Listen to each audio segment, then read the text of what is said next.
Hi church, my name is Kristen. I am one of the junior high directors here at North Coast Calvary Chapel, and I'm excited to dive into our great verse for today. So we are actually going to be reading from the book of Jonah, and fun fact, we've actually been studying and going through the book of Jonah as a church during our main services.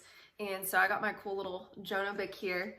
But what's been awesome about rereading this book and kind of going into the story of who Jonah is and what God is doing, there's been this theme that Ryan has been hitting through the services of renewal.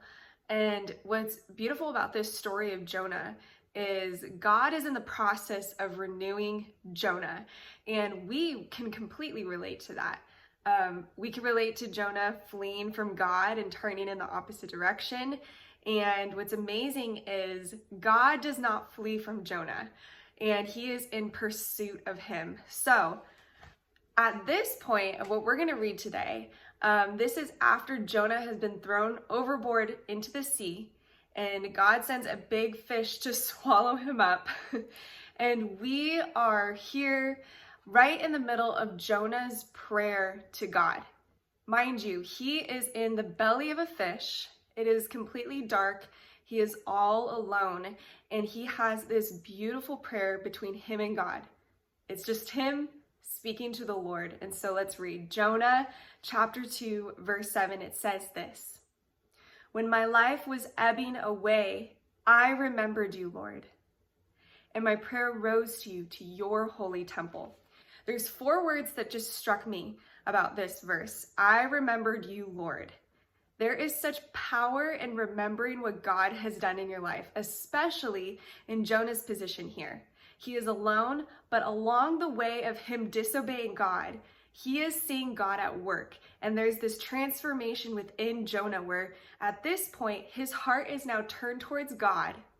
And he calls out to him and he's like, hey, like I screwed up, but God, I remembered how faithful you've been in my life. So I'm going to trust you with my future, whatever happens from here on out, because Jonah doesn't know what's about to happen. But in that moment, he's remembering how faithful God is to him. And his heart is turned towards God, and he is just waiting. He's remembering and he's reminded of who God is in his life, his Yahweh. And he is at this moment, the belly of a fish, waiting to see what's next. So what I encourage you, church, I want you and just to challenge you to take a moment today, wherever you're at, whatever you're holding on to just release it and to remember how God has been faithful to you.